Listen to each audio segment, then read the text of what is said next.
Namaste everyone.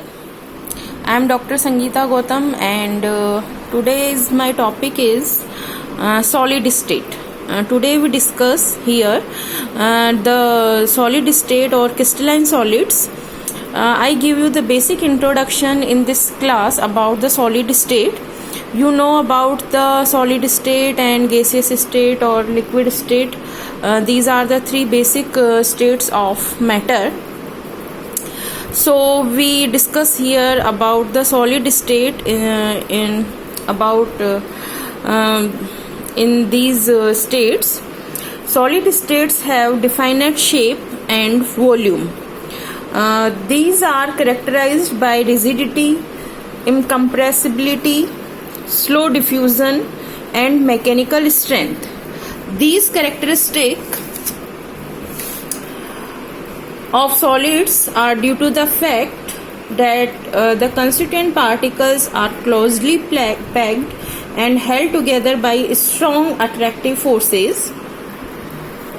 Solids are roughly of two types: true solids, these are also known as crystalline solids, and pseudo solids, these are also known as amorphous solids.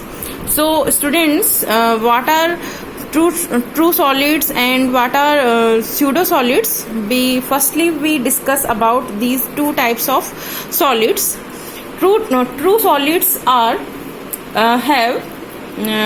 true solids have definite crystal structure, a definite melting point, and a definite heat of fusion. These are true solids which have I repeat it. True solids are which have definite crystal structure, definite melting point, and definite heat of fusion. Pseudo solids or amorphous solids are also known as supercooled liquids. The example of pseudo solids are glass, pitch, rubber, plastics, starch, and protein, etc. These solids do not have definite geometry structure and these have no sharp melting point. So we can say that a crystalline solid consists of a large number of small units called crystals, each of which possesses a definite geometry shape bounded by plane surface called faces. A crystal is thus a solid figure with a definite geometry shape, flat faces, and sharp edges. Okay, and now what are the basic differences between crystalline and amorphous solids? First point to distinguish between true solids and amorphous solids is shape. True solids have definite or regular geometrical shape, but amorphous solids do not have definite geometrical shape. So hope you understand about the difference between crystalline solids and amorphous solids. First is different. These have definite and these not have definite geometrical shape. Second point is melting point.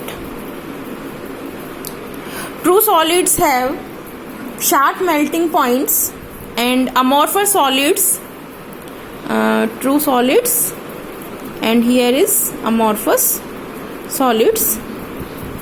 Amorphous solids does not have sharp melting point, even they have wide range of melting point.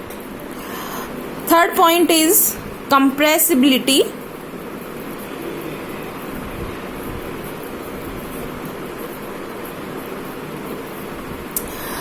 True solids are rigid and incompressible. Then amorphous solids are not usually rigid and cannot be compressed to any appreciable extent. Fourth point to distinguish between these solids are heat of fusion. True solids have definite heat of fusion and Amorphous solids do not have definite heat of fusion. Last point, fifth point is isotropic and anisotropic. This is very important terms, isotropic or anisotropic. You have to know about these two terms. Crystalline solids are anisotropic, not it.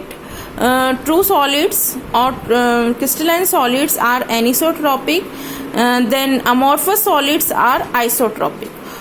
What is anisotropic and isotropic? Anisotropic means their mechanical and electrical properties depend on the direction along which they are measured, and isotropic means they have similar physical properties in all direction because the constituents are arranged in random manner.